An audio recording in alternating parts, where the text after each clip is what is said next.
Tá bonitinha a apresentação de hoje.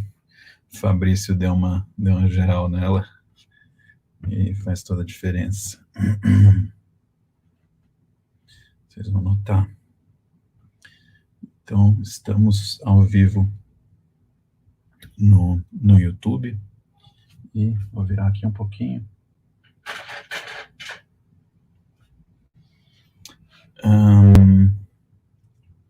Bom, boa noite, gente. 8h31, a gente falou que ia começar às 8h30, um minuto inteiro de atraso, desculpem. E fala, Cláudio, tudo certo? E hoje eu sou João Correia, sou historiador de arte, sou mestre em liderança cultural, fiz um treinamento em História do Mercado de Arte na Sotheby's de Londres, e hoje a gente vai falar um pouco sobre mercado, então a gente vai entrar um pouco nesse conhecimento. E, tudo bom, Gabriela? Vamos falar sobre isso porque estamos também na véspera da Arte Sampa, tá? Que é a versão paulistana da Arte Rio. Eles estão abrindo em São Paulo, e é uma das coisas que a gente vai falar hoje. A gente está com um calendário aí bem dinâmico esse ano, de mercado de arte, e fora de mercado também, mas particularmente em São Paulo o mercado de arte está bem competitivo, né? Acho que está com várias feiras aí abrindo. Oi, Milky, Mike. Se vocês quiserem, às vezes é difícil adivinhar o nome pelo arroba, e aí vocês colocarem o nome de vocês, aí a gente consegue trocar melhor. E essa capa aqui que eu estou usando é de um leilão ali da Sotheby's, e enquanto eles estavam vendendo o Grito, né, que foi ali uma venda milionária, eu coloquei para ilustrar o nosso assunto de hoje, que é o mercado de arte. A gente vai entrar em algumas outras coisinhas também, mas sobretudo o mercado de arte. E deixa eu colocar um pouquinho maior. Isso. E vamos lá. Bom, hoje é dia 15 de março, amanhã, quarta-feira, abre a Arte Sampa. Esse ano nós temos um calendário bem dinâmico, porque a gente vai ter Arte Sampa agora em março, depois a gente vai ter Arte Rio, SP Arte em abril, depois a gente vai ter, se não me engano, a Arte Pá, de Arte Pacaembu, que vai ser em junho. E então a gente tem 3 feiras agora no primeiro semestre. Então isso estão me perguntando se tem mercado para isso, né? Se tem demanda para segurar 3 feiras. Vamos ver. Mas temos essa situação aí bem competitiva entre as feiras. As grandes galerias continuaram com a SP Arte em abril, mas a gente tem ali novas galerias e artistas estão começando, assim, é uma boa oportunidade aí para caçar talentos e descobrir. Tem muitas galerias que eu não conheço, que eu vou ver pela primeira vez amanhã na Arte Sampa, e olha que eu visito galerias obsessivamente, é porque realmente a cena está muito dinâmica mesmo. E então, essa é uma foto que eu peguei ali, né? A Arte Sampa vai acontecer na Oca, no Ibirapuera, que é um prédio maravilhoso. Isso é uma foto que eu peguei, não tive ainda, algumas pessoas estavam participando da montagem, compartilharam isso comigo. Essa é uma foto da Samantha Policastro, e eles estavam fazendo a montagem para a inauguração amanhã. Então tem essa beleza, né, que é de você, além de ver a arte de qualidade. Boa noite, Ronaldo. E você vê uma feira nova e tem uma programação muito interessante de lançamentos, de palestras, de visitas guiadas, e tudo isso está com uma programação bem rica. E a organização da Arte Rio é bem agressiva, assim, né, no sentido de eles agitam bastante. E a lembrar que a primeira edição da Arte Rio, no Rio, foi um evento assim inesquecível, foi espetacular. Eles trouxeram grandes galerias internacionais, foi muito num espaço maravilhoso, uma programação. Então parece que eles estão com boas ambições aí para São Paulo. Eu fui no jantar de lançamento da feira, que eles fizeram acho que umas 2 semanas atrás, ali no Mani, e realmente estava todo mundo muito empolgado com as possibilidades. E vamos torcer para essas feiras todas se conseguirem se segurar, porque isso vai fortalecendo aí o mercado e abrindo oportunidades para todo mundo. E aqui eu vou compartilhar realmente um lugar muito bonito, e a Oca, eu peguei aqui algumas fotos do Mário Batista, que é um fotógrafo que inclusive vai estar com uma individual amanhã, abrindo amanhã na feira, e na Galeria Carcará. E então é um deleite aí especial a gente estar passeando por esse espaço e vendo galerias e descobrindo artistas. É um ótimo passeio, recomendo. E vamos lá, temos uma seleção aí de galerias. Aqui eu coloquei esse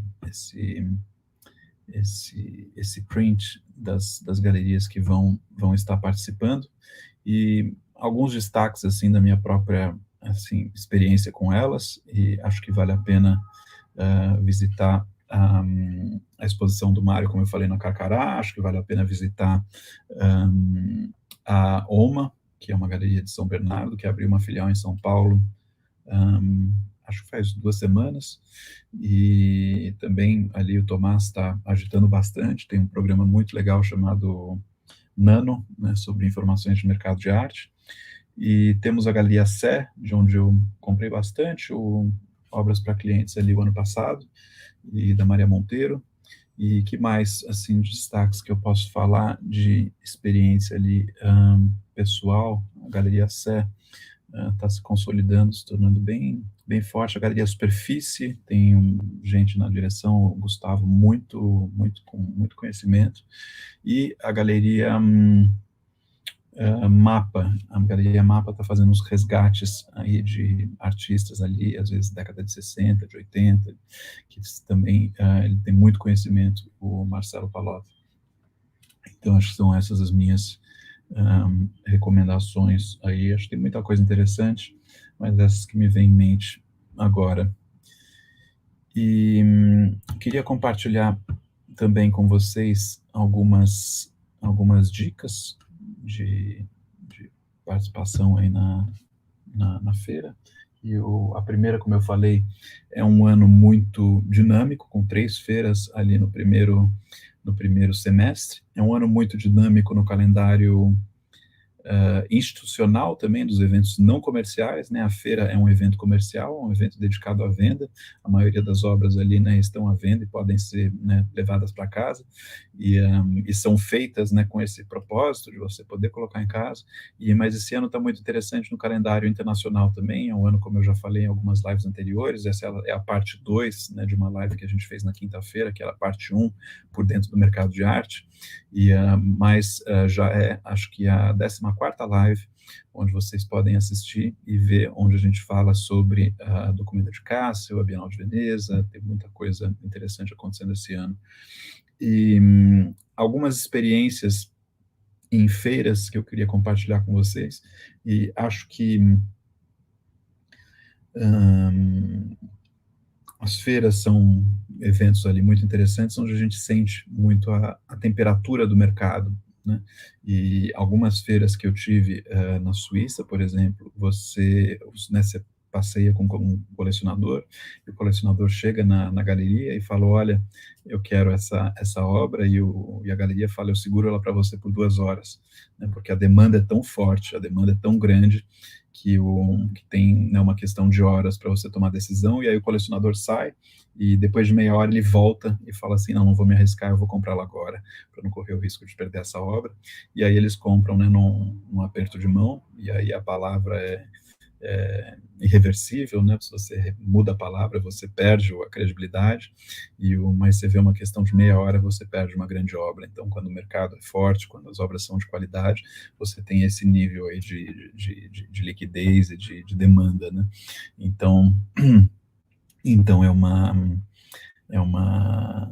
é é algo assim para a gente ter em mente. A gente está num momento aí economicamente difícil, com guerra, com pandemia, e com moeda desvalorizada, e enfim, mas o mercado continua forte. A gente vai ver alguns números daqui a pouco. E eu coloquei aí uma terceira dica, a questão da visita linear e não linear. Eu acho que às vezes quando eu entro nas feiras, o instinto natural das pessoas é pegar e começar a ver o que está perto da porta. E aí, às vezes, você chega no que tem de melhor uma hora depois, já com a atenção desgastada. Então, uma das primeiras coisas, fala, Júlio, tudo bom? Júlio sempre presente, né? Bem-vindo. E o presença irregular.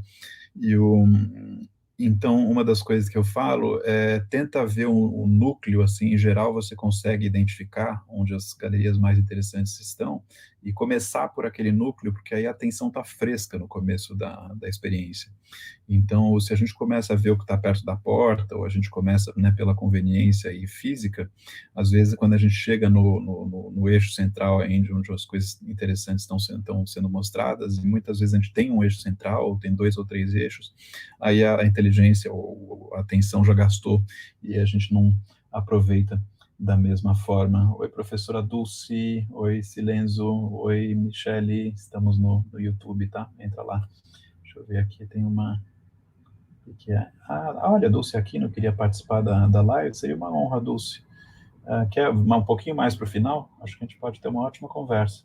Deixa eu passar o conteúdo, e daqui uns 20 minutos aí, se você quiser entrar, vai ser um prazer. E minha querida professora Dulce da Bahia. Então, acho que uma dica é essa, né? Dá um passo para trás, pensa de uma forma crítica e fala para onde que eu vou começar, porque aí você começa realmente com a atenção fresca, né, dos lugares que mais interessam.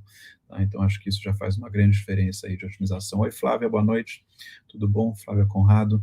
E eu adoro quando o pessoal fala boa noite, se tiver alguém aí que não tiver falado boa noite ainda.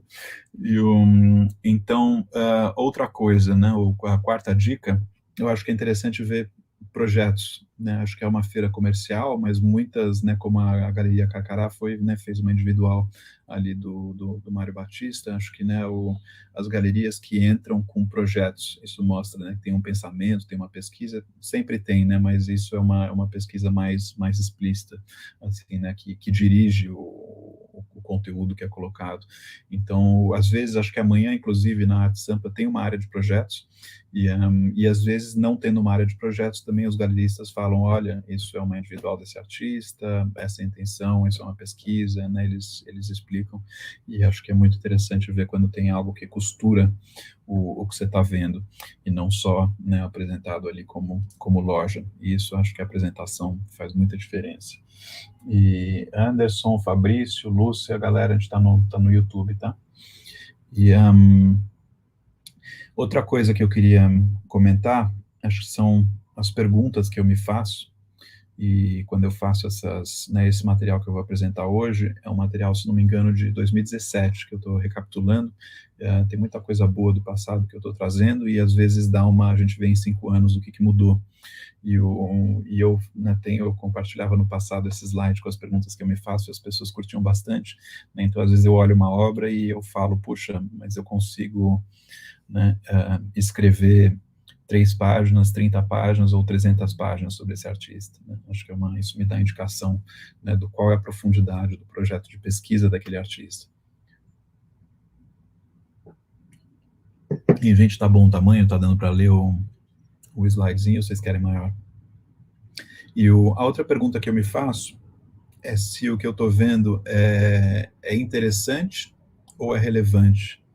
E eu cruzei com um artista uma vez e falou assim, João, eu viajei, oi Urbano, tudo bom? Aline, tudo bem? Falou assim, eu viajei o mundo inteiro, passei por 60 cidades, recolhi o pó dessas 60 cidades, coloquei o pó dessas 60 cidades numa caixinha e tá ali, né? E aí eu acho que como é curioso, é interessante, mas por que isso é relevante, né? Por que a gente deve estar falando sobre isso? Então, acho que essa questão, né, é curioso, acho que a gente vê muito, né, sobretudo, acho que nessas galerias ali mais jovens e tudo, é interessante ver à medida que elas amadurecem, mas coisas que são curiosas, são boas sacadas, Mas, né, ser uma boa sacada, ser curioso não basta. Acho que, né, o que a gente vê numa obra é o resultado de um projeto de pesquisa, de um projeto intelectual. Então, eu estou olhando aquilo, estou pensando qual que é o projeto intelectual que está por trás, né? Acho que é uma pergunta. Né, outra coisa que eu olho também é né, eu concluí ali, ou quase concluí uma coleção no Morumbi recentemente, onde eu fiz a curadoria ali de uma coleção particular, que tem sido boa parte aí da minha atividade, e no começo a gente criou uma estratégia para essa coleção, né? Então era um colecionador, né, com muitos amigos, assim, com muito mais recursos do que ele, e a gente pensou assim, bom, a gente não vai conseguir fazer algo à altura, porque uma obra dessas outras coleções já é né, é fácil você ter uma obra de 300 mil reais, de 500 mil reais, de 1 milhão de reais, né? Então, se você tem, sei lá, 200 mil reais para montar uma coleção, você tem que ter uma estratégia que te dê fôlego para você poder explorar dentro do orçamento coisas interessantes dentro dessa estratégia. Aí eu falei para ela, olha, vamos fazer uma coleção onde o diferencial vai ser a qualidade da pesquisa, vai ser o diálogo, vão ser as novidades, vai ser o garimpo, vai ser mostrar coisas que as pessoas não conhecem. E aí ficou interessante, porque agora né, a coleção está quase pronta, e aí esses amigos que têm essas coleções aí de valores muito mais altos vão lá e voltam para mim e falam, puxa, agora eu quero colecionar os colecionadores, os artistas mais jovens também. Então a gente fez um efeito, né, reverso. Em vez de tentar correr atrás de algo que seria impossível, a gente, né, apostou no que poderia ser o diferencial, e aí isso deu super certo. Até as pessoas que, né, que têm um recurso aí muito maior, agora querem fazer a mesma coisa que a gente fez. Então isso é uma... Fala, Julas, querido Julas, estamos no YouTube.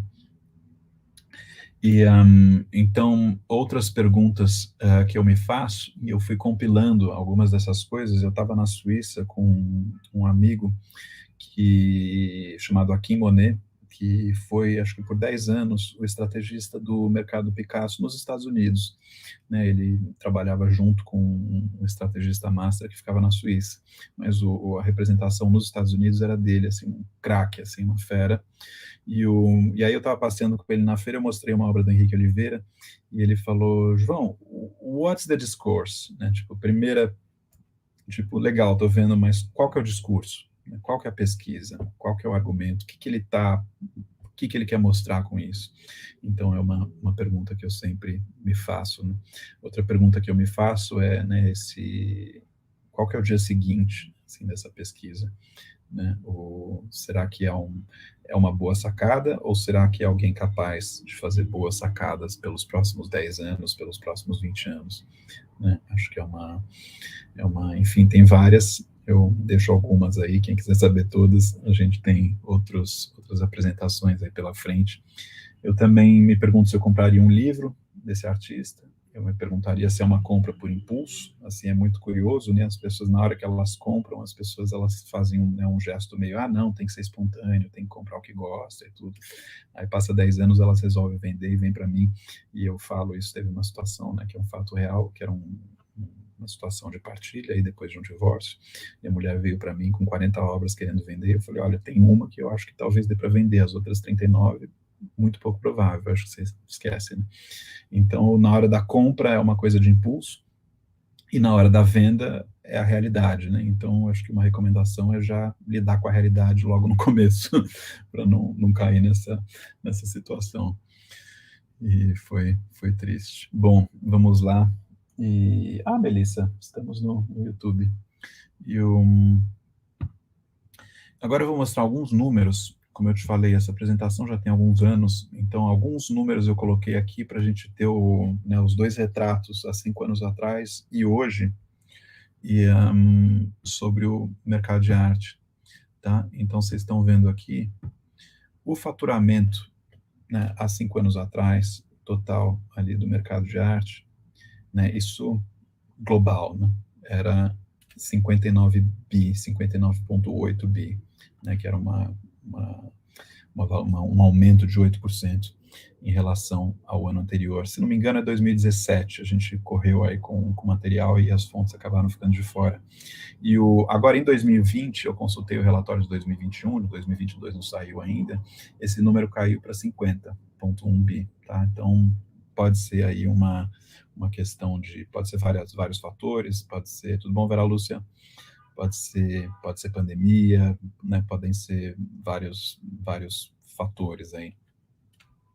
E se bem que a pandemia, até em São Paulo, muitos galeristas não estavam reclamando, acho que foi muito vendido. Agora, olha que interessante, tinha uma previsão de 3,15 bi de estimativas de vendas online, e aquilo já era assim, uau, né, que máximo. E agora em 2020, a gente já está em 12 bi, então isso realmente mostra uma tendência. Ali, tá vendo, multiplicou 4 vezes e se tornou 25% do faturamento total. Olha que número interessante, quem aí tiver pensando em, enfim, fazer arte. E isso não tinha os NFTs, assim, né? NFTs é de um ano para cá. Então, olha que máximo esses insights. Tá? Estou trazendo alguns insights para vocês hoje.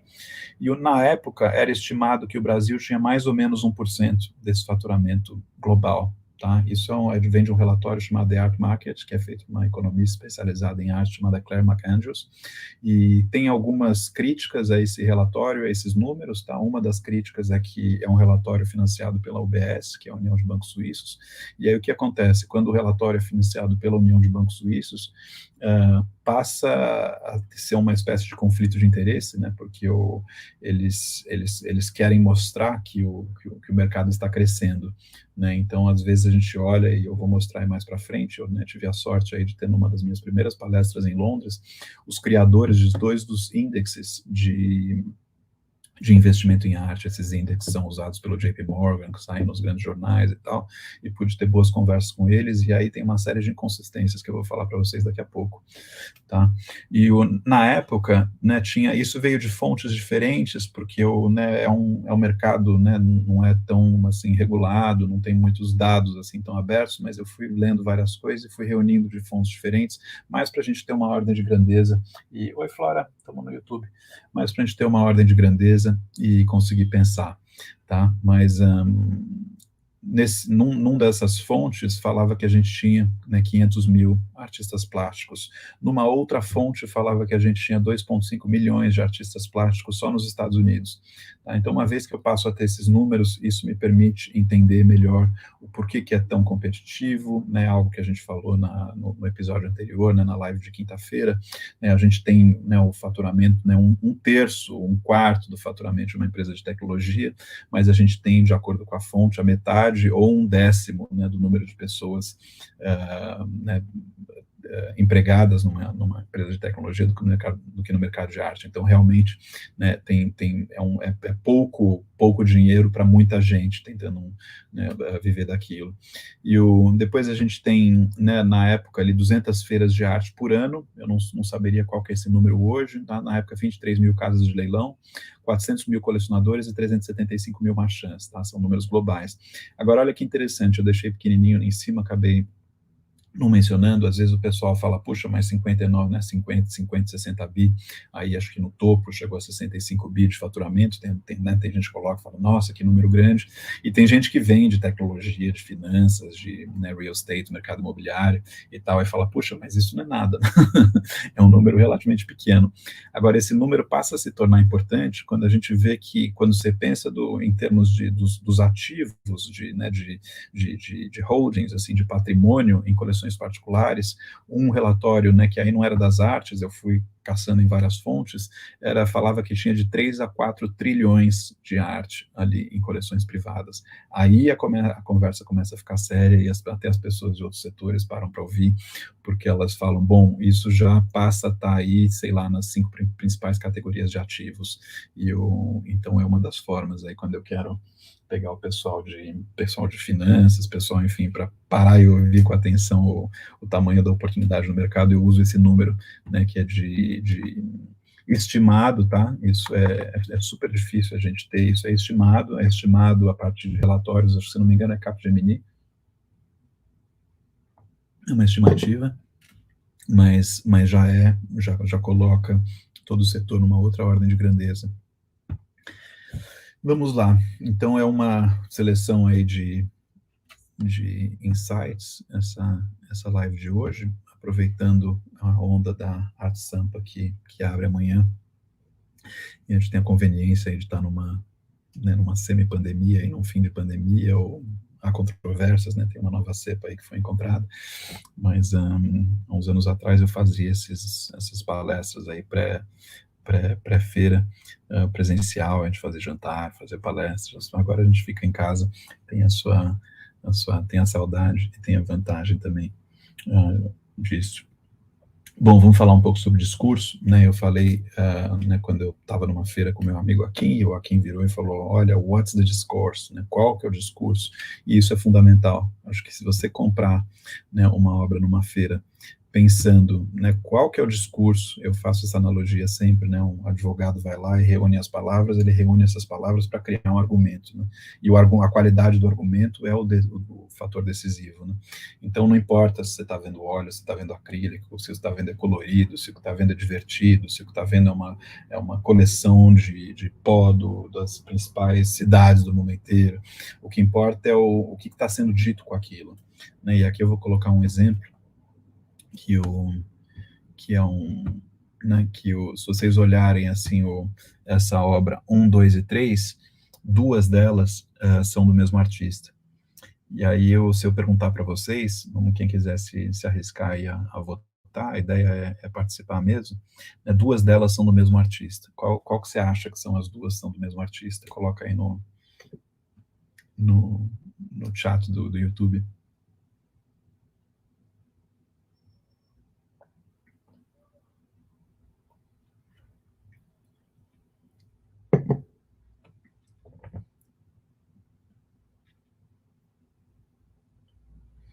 Um povo tímido. Boa, Flávia. 2 e 3 você acha que é do mesmo artista? Boa, Flávia. Povo tímido, vão participar. Então, boa, Karina. 1 e 3. Interessante. Quem mais se arrisca? Quando a gente participa, a gente aprende mais.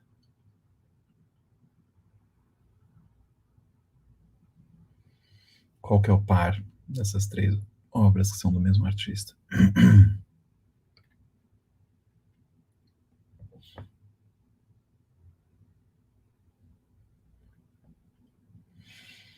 Tá, então vocês coloquem aí e eu vou seguir. Então, quando a gente olha essas três obras, é bem fácil a gente olhar né, o valor de face, assim, né, o que né, o que é o que chega na retina, né, e, e falar que 2 e 3 são do mesmo artista, ambos são coloridos, ambos têm linhas, ambos têm movimentos, né, curioso, né, Karina, se você quiser compartilhar como é que você chegou nesse 1 e 3, seria interessante ouvir. E essa é a beleza da arte contemporânea, ela te permite fazer coisas completamente diferentes, né? Muitas vezes na arte moderna o artista ficava preso, né, numa linha de estética, né? Agora ele está mais no discurso e isso se manifesta de formas estéticas diferentes. E o Karina, se quiser compartilhar, é interessante ouvir como é que você pensou, tá? Então, se você pegar nessas três imagens, né, se você pegar focos de luz que captura o olhar. Interessante. Ela é mais, ela é meio helicoidal, meio espiral, é do meio, né? As outras duas têm um foco de luz. Interessante. Obrigado, Karina. E se você pega né, a resposta é a seguinte, né? Se você pega ele direciona, é verdade. A do meio não direciona, né? Agora, olha a importância da gente, né, cavar um pouquinho mais, e aí tem gente que fala, não, mas a gente tem que sentir a arte, não tem que pesquisar, né, isso é romântico, né, sempre a gente teve que, é claro que tem obra como o Barroco, que é feito para ativar, né, tem uma coisa meio teatral, e, enfim, tem né, a arte cinética venezuelana, onde você passa e aquilo te enche os olhos, assim, né, mas no geral, você tem que olhar e você tem que ver qual que é a pesquisa que gerou aquilo. né, e qual que é a profundidade da pesquisa que gerou aquilo. Então, 1 e 2 foram feitos com um artista alemão chamado Thomas Ruff, que está pesquisando a tecnologia da imagem, e na 1 ele estava pesquisando tecnologia de imagem de observatórios, e na 2 ele estava pesquisando tecnologias de imagens digitais, tá? Então, e aí se você pega a produção dele, você vê uma variedade grande de, de, de, né, de variações, assim, né, de séries completamente diferentes, onde você olha e você nem acha que é o mesmo artista, mas todas elas vieram desse DNA.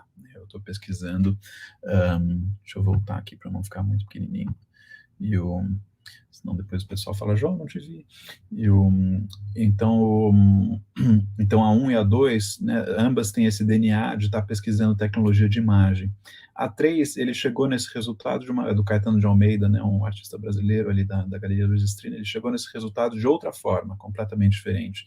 É uma pesquisa de art, é uma pesquisa de tecidos, é uma pesquisa, né, tem outro caminho, né, chegou em algo parecido, mas uma outra avenida de pesquisa.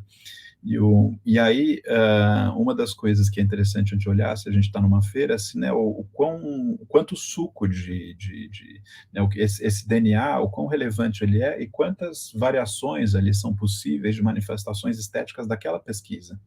Né? E aí isso é uma das formas que você vê, né, artistas como a Laura Lima, artistas se for, né, ali para a China, pegar o Zengbo, pegar esses artistas. Então, a gente mostrou aí numa das lives anteriores o Cooking Sections. O Cooking Sections tem uma variedade grande, eles vão desde produção de queijo, até produção de salmão, até campanhas para a criação de leis que defendam os direitos da terra, e tudo naquele mesmo DNA de pesquisa. Né? Então, o quão fundo eles, né, qual que é o DNA dessa pesquisa, o quão fundo eles vão nesse DNA de pesquisa, e o quão competente o artista é em gerar soluções estéticas para pesquisar esses diferentes capítulos da pesquisa, é uma das coisas que são interessantes aí de observar. Aliás, quem está em São Paulo, a gente vai estar na feira amanhã, se vocês quiserem aparecer, pode ser legal encontrar vocês. Vamos lá, às 7 é uma outra coisa que é interessante olhar, esse depende um pouquinho mais, né, eu acho que o anterior ali do discurso é uma coisa que dá para pesquisar e perguntar e tudo, né, o 7 é uma coisa que depende um pouquinho de conhecimento aí de história da arte, de um outro tipo de pesquisa, e o que é a questão da genealogia. E uma coisa que eu falo sempre, já falo há anos, né, que eu falo, as pessoas têm pais e avós, né, tem uma genealogia, tem uma árvore genealógica.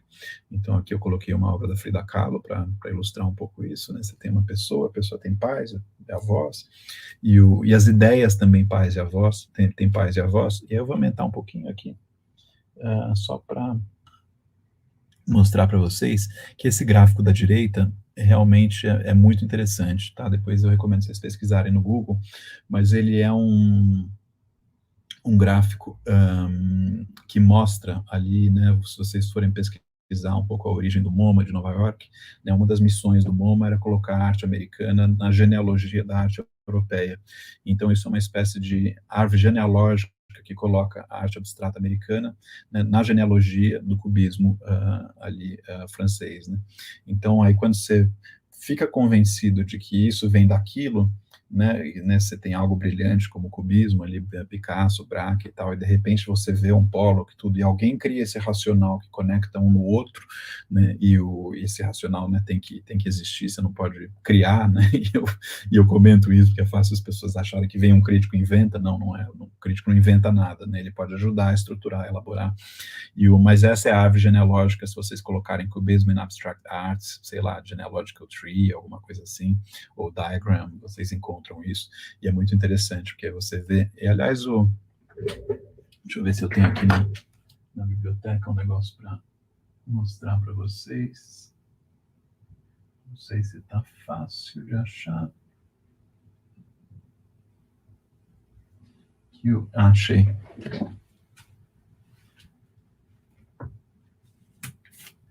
Me levou mais tempo do que eu gostaria. A ideia era achar em segundos. Eu fiquei organizando a biblioteca para isso. Mas Jonas Esteves, estamos no YouTube. E a Tate tem um negocinho que dá para comprar, acho que é 7 euros, 8 euros, onde você tem uma linha do tempo. Olha que legal. É uma linha do tempo com os movimentos todos. E aí isso te dá uma visão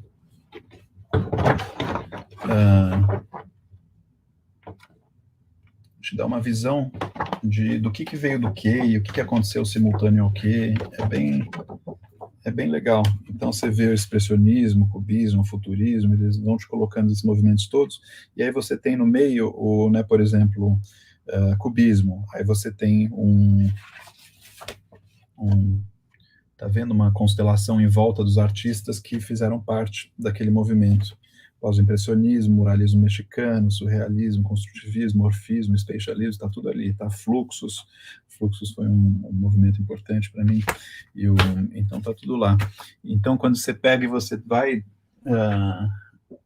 hoje estamos no Analice, estamos no YouTube, apareçam por lá.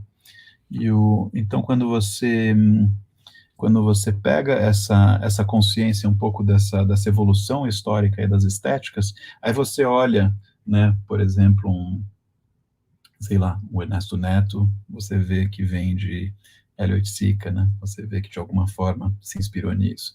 Você olha Felipe Cohen, você vê que vem de Valtércio Caldas.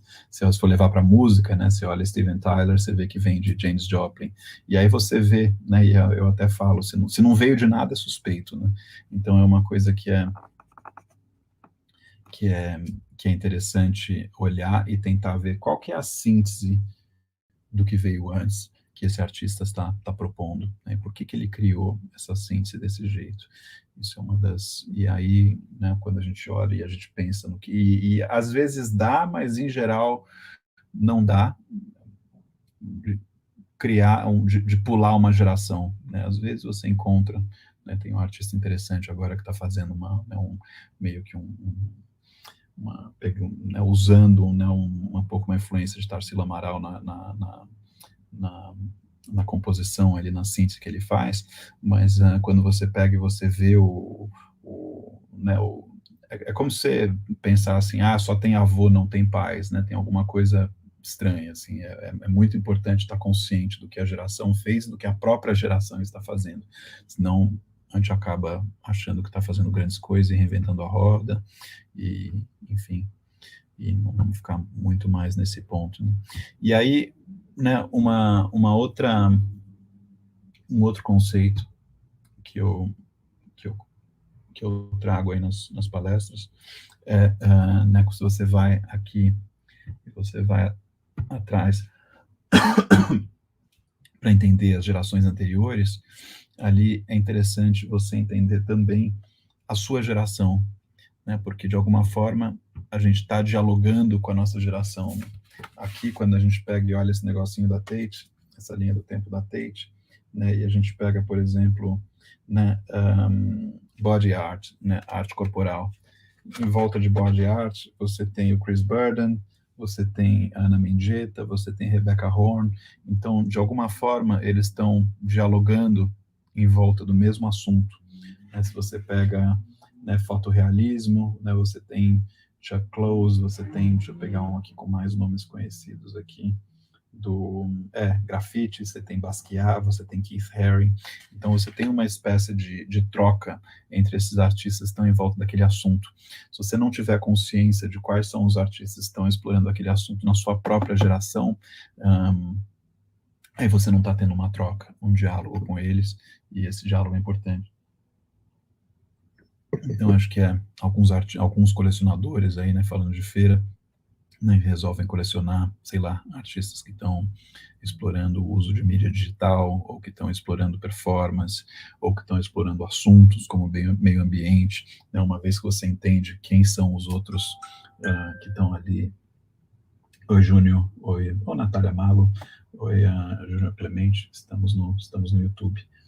E aí essa pesquisa fica muito... ela passa a estar situada, né? E aí fica uma outra pergunta que me fazem, fala, bom, mas aí quem são essas pessoas, né, hoje? E uma das formas de descobrir quem são essas pessoas hoje é pegar rankings, é pegar livros, né, eu vejo muito livros, eu vejo muitos rankings, aí eu pesquiso, agora eu estou lendo um livro interessante, chama-se o Cogumelo no Fim do Mundo, né, é um livro escrito pela Anna Tsing, né, não sei como é que se pronuncia isso, que é a pessoa número 2 na lista dos mais influentes no mundo da arte, né? Então, você tem um livro escrito pela pessoa na número 2 no ranking da Art Review de influência no mundo da arte, eu acho que tipo, a gente tem que ler.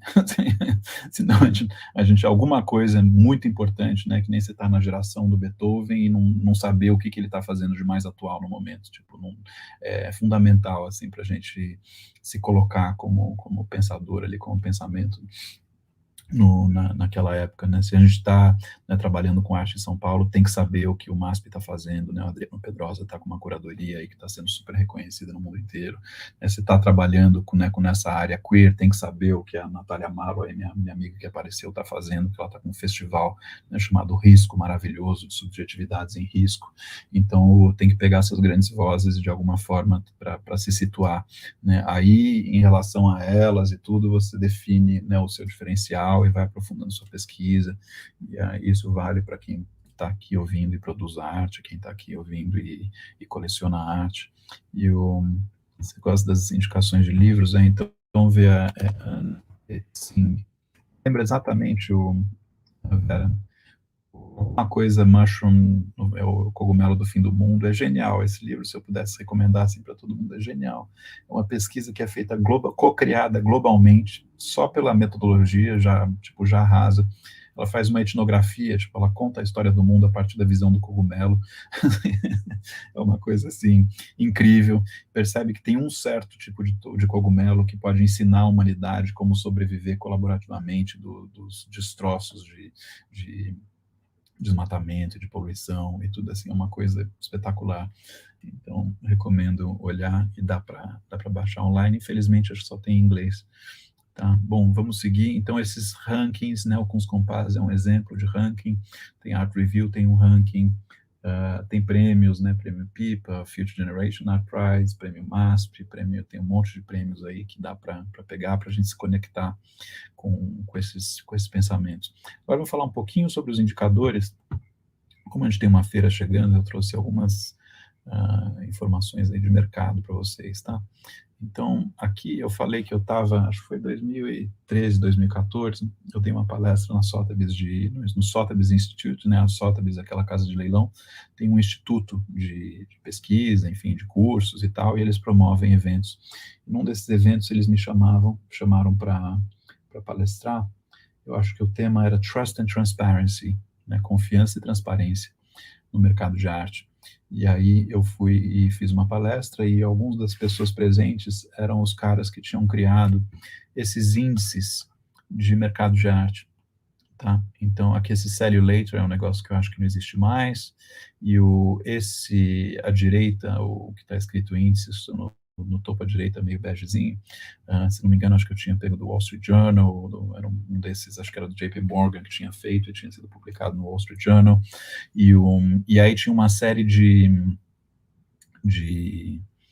enfim, de quadros, e, né, tinha um pessoal que estava super empolgado com esse negócio de investimento em arte, e aí um cara, acho que chamava um dos índices, acho que chama May Moisés, e o outro, acho que chamava Beautiful Asset Advisors, né, era criado por esse BAA. E aí um dos índices, o que acontece? Júlia Catunda está de volta, Lázaro, legal, gente, estamos no YouTube. E aí o que acontece? Um desses índices, ele era feito, né, com base ali nas características formais da obra, né, então o que são as características, né, tamanho, medida, nome do artista, data e tal, e aí tinha um problema, né, o pessoal fica todo empolgado, e eu acho que é desses problemas de Vera Lúcia colocou, The Mushroom at the End of the World, on the Possibility of Life in Capitalist Ruin, exatamente, obrigado, arrasou, Vera Lúcia já ajudando a enriquecer minha live, obrigado, além de leal, traz informações, e aí acho que um dos problemas com um desses índices, e isso já tem 5 anos que eu dei essa Não, acho que foi 2014 que eu dei essa palestra, depois eu resgatei há 5 anos atrás, então tem algumas coisas que eu não tenho mais na ponta da língua, meu foco agora tem sido outro, mas um dos problemas com esses índices, o pessoal ficava todo empolgado, e decisões de dezenas de milhões de reais, de dólares eram feitas com base nesses índices, né, o pessoal de finanças está sempre atrás de criar novas classes de investimento, de ser criativo e tal, mas você olha e fala, gente, mas um índice que é feito e onde vocês não consideram, né, que todas as obras são únicas, vocês não consideram as condições né, de conservação das obras, tudo isso não aparecia no algoritmo lá deles. Vocês não consideravam E aí, quando eu falava isso, o pessoal falava, mas o pessoal estava tão empolgado que eles nem viam isso, né, não consideravam procedência. Procedência faz um diferencial brutal, né, se eu chegar e falar que, né, se esse óculos é meu, né, né, se alguém vir comprar esse óculos de mim e colocar no leilão, ele vale R$ 300. Agora, se eu chegar e falar, esse óculos aqui foi, né, do Marlon Brando, ele vale US$ 30.000. Então, de quem ele foi, né, a procedência, o histórico de propriedade da obra faz uma diferença total.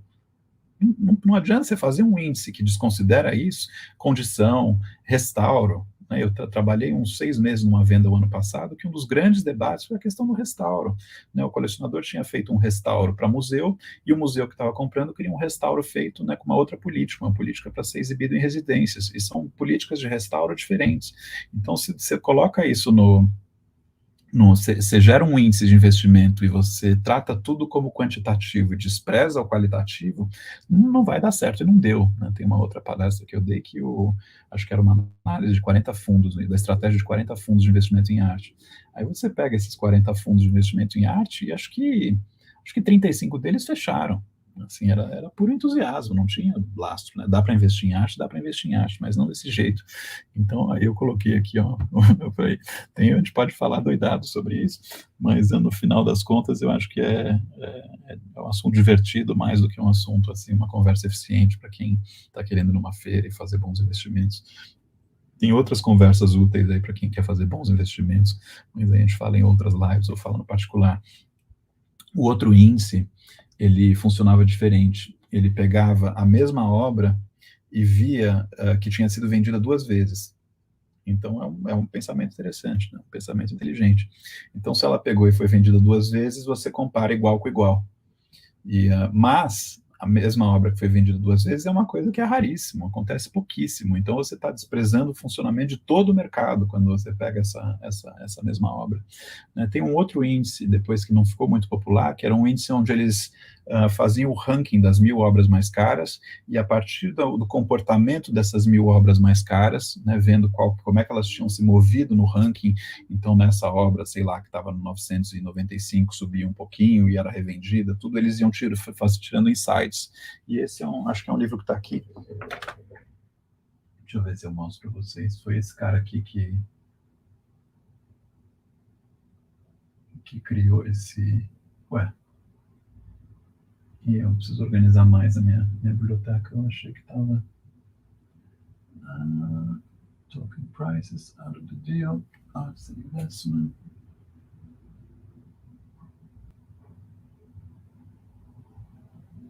Será que eu coloquei é um livro que eu passei perto de escrever um livro junto com o autor dele, então eu não sei se às vezes eu deixo em outro lugar para usar nas reuniões, mas chama-se Skate, The Art Investment Handbook.